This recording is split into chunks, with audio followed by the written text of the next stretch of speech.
खुद को बदलने का सबसे तेज़ तरीका है उन लोगों के साथ रहना जो पहले से उस रास्ते पर हैं जिस पर आप जाना चाहते हो। हेलो दोस्तों, मैं हूं आरती सिंह और आप सभी का स्वागत है आपके अपने यूट्यूब चैनल क्रिएटर बाय आरती सिंह पर। जैसा कि आप सभी को पता है कि आज हमारा टीजीटी पीजीटी सीरीज़ का 76 पार्ट है। इससे पहले हमने 75 पार्ट कंप्लीट करा दिए। अगर आपने वह नहीं देखे हैं तो ज़रूर देख लें, वह भी बहुत ज़्यादा इम्पोर्टेंट है आपके एग्ज़ाम की दृष्टि से। आज का जो टॉपिक है वह जयप्पा स्वामी से संबंधित है और जयप्पा स्वामी से संबंधित जितने भी क्वेश्चन बनते हैं हमने उन सभी को इस वीडियो में इंक्लूड किया है, इसलिए वीडियो को लास्ट तक ज़रूर देखें, वीडियो स्किप ना करें क्योंकि वीडियो बहुत ही ज़्यादा हेल्पफुल होने वाली है आपके एग्ज़ाम की दृष्टि से। वीडियो स्टार्ट करने से पहले एक चीज़ बता दूं कि जिन लोगों ने अभी तक चैनल को सब्सक्राइब नहीं किया है वह सब्सक्राइब कर लें ताकि आपको नोटिफिकेशन मिलता रहे और आपसे कोई वीडियो मिस ना हो। वीडियो स्टार्ट करते हैं बिना अपना टाइम वेस्ट किए हुए। अगर फ्रेंड्स हम जयप्पा स्वामी की बात करें, इनके जन्म की बात करें तो इनका जो जन्म हुआ था कब और कहाँ पर हुआ था? इनका जो जन्म हुआ था 31 दिसंबर सन 1918 में हुआ था। अगर स्थान की बात करें तो मद्रास यानी कि चेन्नई में हुआ था। ये भी चीज़ याद रखना, इंपॉर्टेंट क्वेश्चन है। नेक्स्ट हमारा कि अगर फ्रेंड्स हम इनकी मृत्यु की बात करें, इनकी जो मृत्यु हुई थी कहाँ पर हुई थी? तो इनकी जो मृत्यु हुई थी सन 1984 में हुई थी। ये भी चीज़ याद रखना।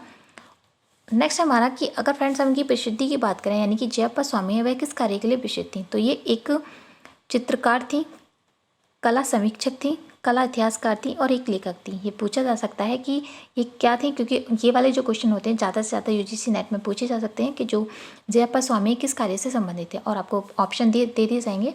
तो अगर आपको सारी चीज़ें पता है कि वे किस किस कार्य के लिए प्रसिद्ध थे तो आप इजीली उस क्वेश्चन को टिक कर ले जाओगे। अगर नहीं पता है तो आप रॉन्ग कर दोगे। नेक्स्ट हमारा कि अगर फ्रेंड्स हम मुख्य रूप से बात करें तो यह एक प्रमुख रूप से कला समीक्षक थी। इन्होंने इनके साथ तो सारा ये सब कार्य किया ही था, लेकिन साथ में ये मुख्य रूप से जो प्रसिद्ध रही थी ज़्यादा से ज़्यादा ये कला समीक्षक के रूप में प्रसिद्ध रही थी। नेक्स्ट हमारा कि शिक्षा, इनकी शिक्षा की जो बात करें तो इन्होंने जो शिक्षा ली थी शांति निकेतन में ली थी। और आपसे ये भी क्वेश्चन पूछ लिया जाएगा कि शांति निकेतन में जो कला शिक्षा ली थी किसके संरक्षण में ली थी? तो इन्होंने नंदलाल बोस एवं विनोद बिहारी मुखर्जी के संरक्षण में कला शिक्षा प्राप्त की थी। ये वाला क्वेश्चन पूछा गया है तो आप ये चीज़ भी नोट डाउन कर लेना। नेक्स्ट हमारा कि अगर फ्रेंड्स हम आपसे पूछा जाता है कि वह कौन से कलाकार हैं या वह दिल्ली शिल्प के वह कौन से कलाकार हैं जो चीनी कला की शिक्षा के लिए चीन गए थे, तो वो कौन थे? जयप्पा स्वामी थे। आपको एक और चीज़ बता दें कि यह प्रथम महिला कला लेखिका थी। ये पूछा जा सकता है कि हमारे भारत देश की प्रथम महिला कला लेखिका कौन है, तो वो कौन थी? जयप्पा स्वामी थी। यह एक महिला कलाकार है। ये भी पूछा जा सकता है कि ये पुरुष है या महिला, तो यह एक महिला है। ये भी चीज़ याद रखना। नेक्स्ट हमारा कि अगर फ्रेंड्स हम इनके माध्यम की बात करें तो ये किस माध्यम में कार्य किया है? इन्होंने तेल रंग से किया था, सेल रंग से किया था, रंगीन स्याही से किया था और टेम्परा, ये सब चीज़ें जो इन्होंने प्रयोग की थी अपने चित्रों के रंग माध्यम में। नेक्स्ट हमारा कि अगर फ्रेंड्स हम इनकी ग्रुप की बात करें यानी कि जो जयप्पा स्वामी थी वह किस ग्रुप से जुड़ी हुई थी? तो यह दिल्ली शिल्प से जुड़ी हुई थी और इन्होंने इस ग्रुप में कब तक, कितने वर्ष तक काम किया था? 16 वर्ष तक। ये भी चीज़ याद रखना, ये 16 वर्ष में सेवानिवृत्त हुई थी। नेक्स्ट हमारा कि अगर फ्रेंड्स हम इनके पुरस्कार की बात करें तो इनको सन 1964 में ललित कला अकादमी का पुरस्कार मिला था। 1977 में विश्व भारती विश्वविद्यालय शांति निकेतन में प्रोफेसर के रूप में इन्हें पुरस्कृत किया गया था यानी कि नवाजा गया था। नेक्स्ट है हमारा कि जयप्पा स्वामी का ये वाले जो क्वेश्चन मैं बता रही हूँ ये सभी किसी ना किसी एग्जाम्स में पूछे गए हैं, या तो वो हरियाणा से संबंधित हो या यूपी से संबंधित हो, राजस्थान से।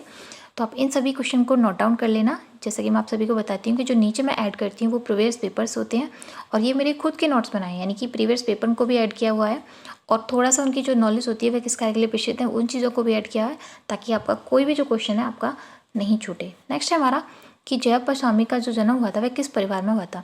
तो उनका जो जन्म हुआ था वो ईसाई परिवार में हुआ था। ये भी चीज़ याद रखना। नेक्स्ट हमारा कि जयप्पा स्वामी प्रमुख रूप से किस लिए जानी जाती हैं?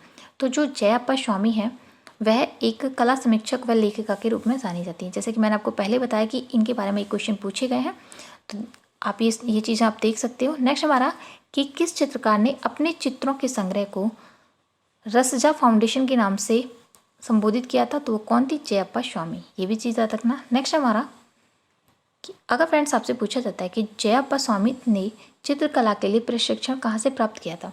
तो इन्होंने जो शिक्षा प्राप्त की थी वो शांति निकेतन में से की थी। ये भी चीज़ मैं आपको बता चुकी हूँ। किसके संरक्षण की थी? नंदलाल बोस और विनोद बिहारी मुखर्जी के। नेक्स्ट हमारा कि जयप्पा स्वामी का जो पूरा नाम था वो क्या था? इनका पूरा नाम भी बहुत बार पूछा गया है तो ये भी चीज़ याद रखना। तो इनका जो पूरा नाम था इस्तर जशवंती अप्पा स्वामी। बहुत इंपॉर्टेंट क्वेश्चन है, ज़रूर याद रखना। यहाँ पे एक चीज़ टाइपिंग में आ रहा है कि सामी लिखा हुआ है, सामी भी बोलते हैं इनको, स्वामी भी बोलते हैं। तो आप कोई भी को आपको ऑप्शन मिलता है तो वो राइट होगा, सामी और स्वामी। ठीक है। नेक्स्ट हमारा कि जय अप्पा सामी ने चित्रकला का जो प्रशिक्षण है किससे लिया था। जैसे कि मैंने आपको पहले बताया कि नंदलाल बोस और विनोद बिहारी मुखर्जी से इन्होंने शांति निकेतन में लिया था, ये भी चीज़ याद रखना। नेक्स्ट हमारा कि जय अप्पा स्वामी किस कला समूह की संस्थापक में से एक थी। तो वह किस ग्रुप से जुड़ी हुई थी, दिल्ली शिल्प चक्र से संबंधित थी। नेक्स्ट हमारा कि अप्पा सामी कब से कब तक समकालीन कला पत्रिका नई दिल्ली के संपादन रही थी। तो कब से कब तक रही थी, सन 1964 से 1970 से, ये पूछा गया है तो ये चीज़ ज़रूर याद रखना। नेक्स्ट हमारा कि जया अप्पा सामी की चित्रकला का प्रमुख माध्यम जो रहा था, प्रमुख रूप से वो क्या रहा था, जल रंग तथा टेम्परा, ये भी चीज़ याद रखना। और वैसे मैं चीज़ें बता चुकी हूँ आपको पहले कि उनके जो माध्यम रहे थे वो क्या क्या रहे थे, तेल रंग, जल रंग, रंगीन स्याही, टेम्परा, ये सब रहे थे, लेकिन मुख्य रूप से रहे थे जल रंग एवं टेम्परा रहा था। नेक्स्ट हमारा कि वर्ष 1977 में जया अप्पा स्वामी कहाँ विजिटिंग प्रोफेसर नियुक्त हुई थी। तो वे कहाँ पर हुई थी, कला भवन विश्व भारती विश्वविद्यालय में हुई थी, ये भी इंपॉर्टेंट क्वेश्चन है। और आपको एक और चीज़ बता दी हूँ कि मैं आपको नॉन स्टॉप पढ़ा रही हूँ, बिना अपना टाइम वेस्ट किए हुए और बिना आपका टाइम वेस्ट किए हुए, ताकि आपके जो क्वेश्चन है आपको जल्दी मिल जाए और चीज़ें ज़्यादा लेंदी ना हो। तो अगर आपको वीडियो मेरे द्वारा पढ़ाया हुआ पसंद आता है, मेरे द्वारा जो कंटेंट है, मैं जो आपको कंटेंट प्रोवाइड करती हूँ बेस्ट क्वालिटी का करती हूँ, आपको शायद ही इतनी चीज़ें आपको नॉलेज में कोई दे पाता होगा।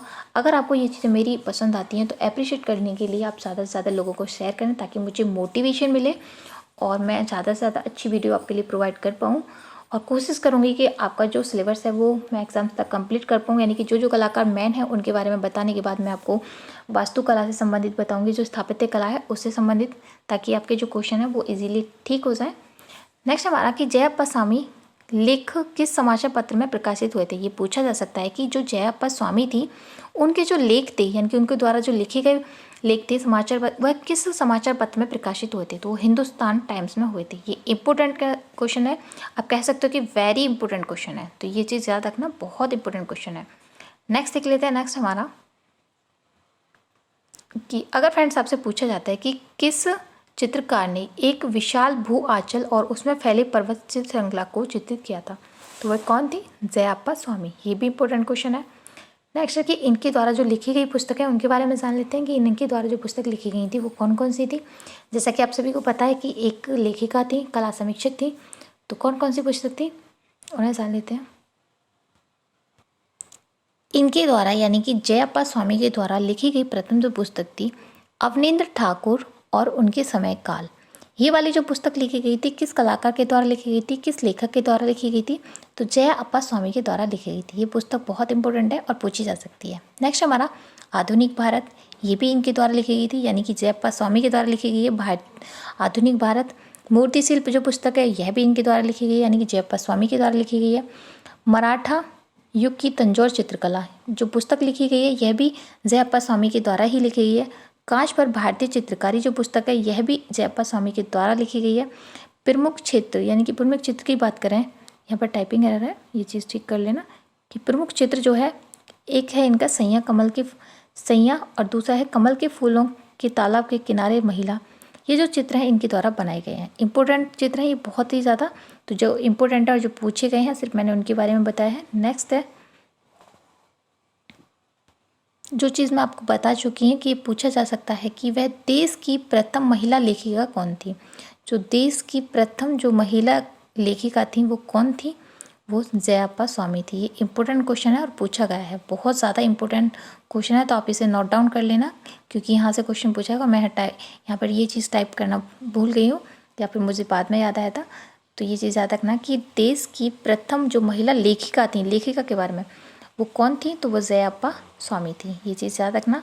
नेक्स्ट हमारा कि इनके बारे में एक और क्वेश्चन पूछा जा सकता है कि यह महिला है या पुरुष है, तो यह एक महिला कलाकार है।